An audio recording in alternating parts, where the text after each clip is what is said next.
Church.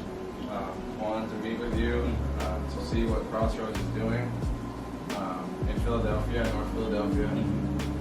Tell me, just how does Crossroads, how does your ministry respond to the neighborhood needs, the community?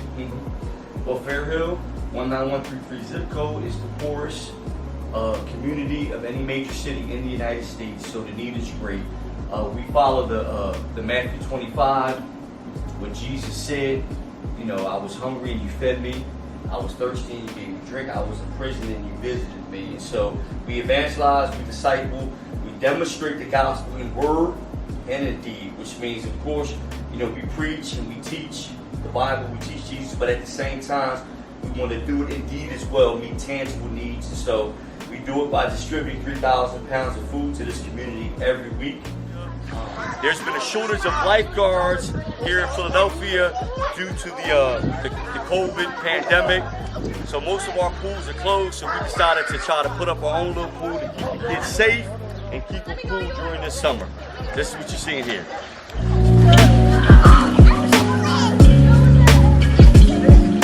Once again, due to the pandemic, a lot of basketball hoop rims were removed from playgrounds and from schoolyards here in the city. So we're glad that we have our own basketball hoop, safe place for the kids to come and get some rec and play some basketball.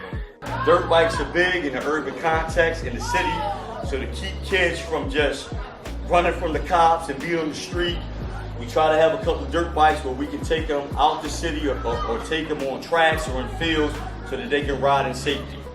With all this, what do you think are some, you know, some of the possibilities, but also some of the challenges that you face? We have a rich history of, people that have come through the center, and we used to do piano lessons, and we have a lot of people that have become piano teachers or even accomplished musicians, you know, through the skill set that they learned here. Crossroads has developed pastors and teachers, even 2 lawyers the last time I checked. So there's a rich history of people coming through here and using what they learned to develop their life. So that gives you hope. On the other side, you know, there's some that still end up struggling, who still, you know, end up going to prison and coming in and out of prison. But you don't give up. You continue to work with them in the midst of their struggle.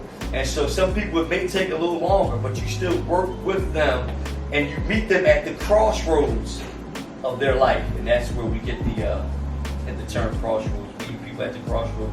Jesus said, broad is the way that leads to destruction, but narrow is the way that leads to eternal life. And so we get people at the crossroads of their life and try to lead them down that narrow way. Reading tutoring is very important, especially since the kids weren't in school for like a year and a half. So as we get reading material, we always want to get culturally relevant reading materials so the kids can see faces that reflect them, see black faces and brown faces, and stories that also talk about an urban context. So this reading area here is full of culturally relevant reading material for the youth of our community. What other things do you guys run into? There's challenges. I mean, a few months ago, while we were in the middle of our learning pods, we had the potential for a big gun violence episode to happen, you know, right out here. And you can try to shut the doors and say, I don't want to get involved, but that's not what I'm called to do. And so I went out and I met with both parties and, you know, listen, how can we resolve this in a peaceful manner? And that peaceful manner, which I love my Anabaptist brothers and sisters, but they may not get this all the time, was 2 pairs of boxing gloves. And we went to the schoolyard and, and the guys boxed for about 2 minutes, but then it was over. You know, no blood spilled, nobody got shot. The police rolled up and said, Pastor Juan, seems like you got this all under control. So no issues with the police happened. And so it may seem unorthodox to some, but in the Fairhill section of North Philadelphia, that was a means to bring a peaceable resolution to a violation that happened to an individual on the streets.